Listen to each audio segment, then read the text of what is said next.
Assalamualaikum warahmatullahi wabarakatuh. Perkenalkan, nama saya Helpdelianti dengan NIM 4444220006. Saya dari kelas 4B, mahasiswa Teknologi Pangan semester 4, Universitas Sultan Agung Tirtayasa.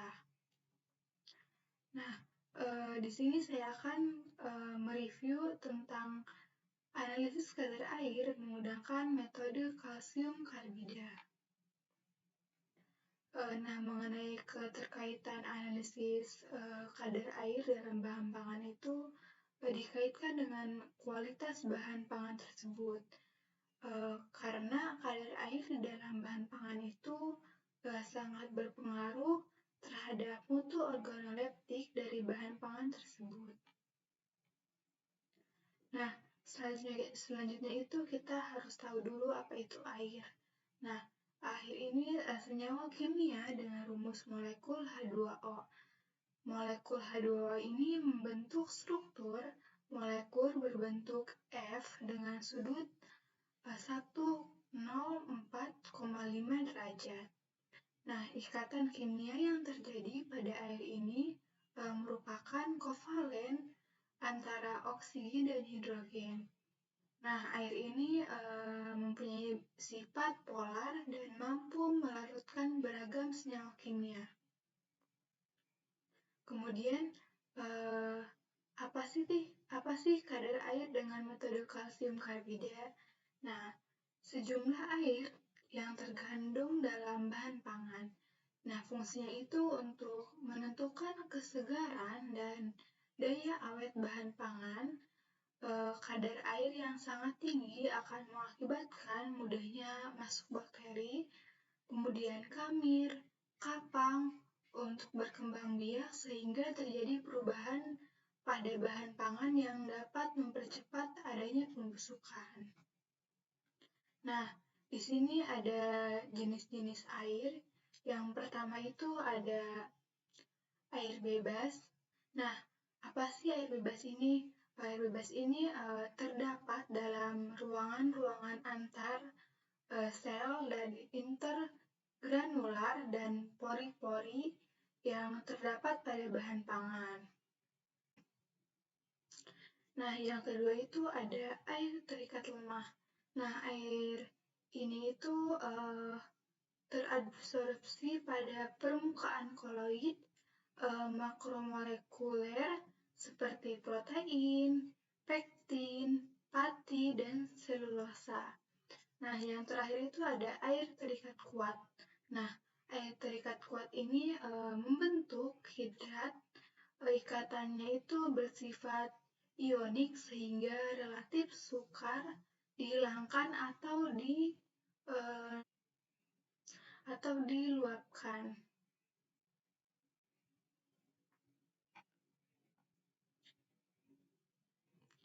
Nah, kemudian itu ada tipe derajat ketertarikan air. Nah, yang pertama itu ada molekul air yang terikat pada molekul-molekul lain melalui suatu ikatan hidrogen yang berenergi besar. Kemudian yang kedua itu ada molekul-molekul air membentuk ikatan hidrogen dengan molekul air lain. Terdapat dalam mikrokapiler dan sifatnya agak berbeda dengan air minum.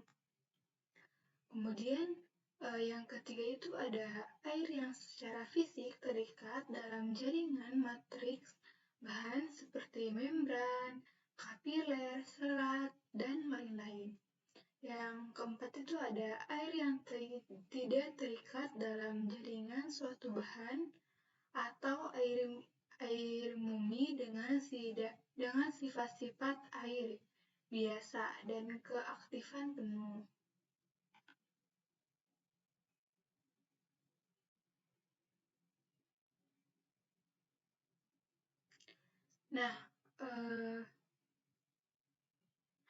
Nah, metode analisis kadar air ini terbagi menjadi beberapa metode. Nah, untuk saat ini karena saya membahas metode kalsium karbida, jadi kita harus tahu terlebih dahulu dulu apa itu kalsium karbida. Nah, karbid atau kalsium karbida adalah senyawa kimia dengan rumus CaC2 karbid bila terkena air akan menghasilkan gas asetilen yang menghasilkan panas. Senyawa karbid akan menghasilkan bahan buang atau residu berupa kalsium hidroksida.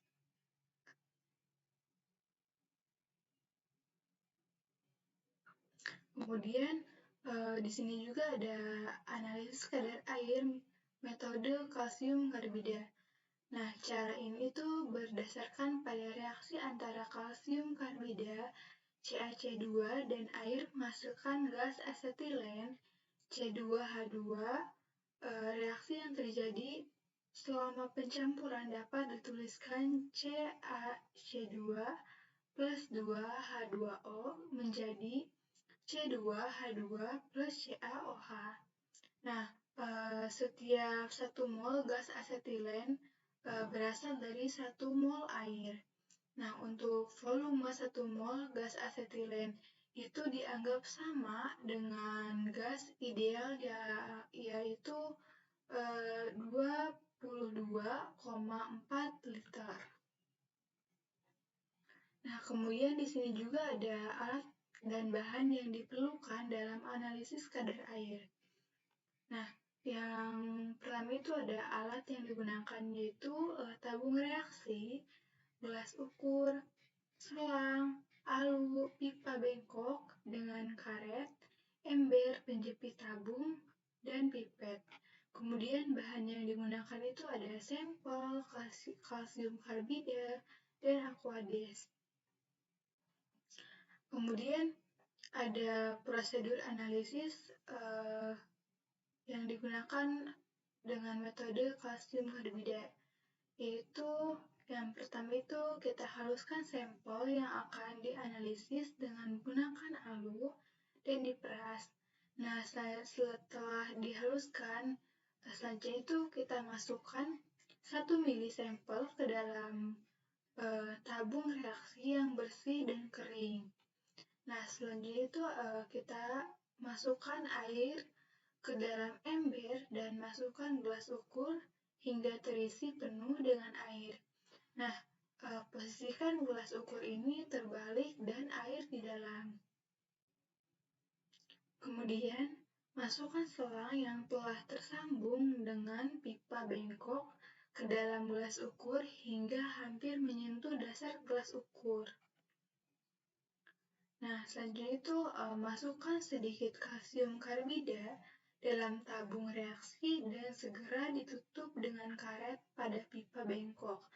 Nah, pastikan tidak ada gas yang bisa keluar.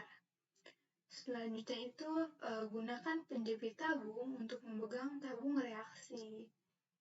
Nah, setelah itu tunggu beberapa menit hingga tidak ada gas yang keluar dari tabung reaksi melalui selang.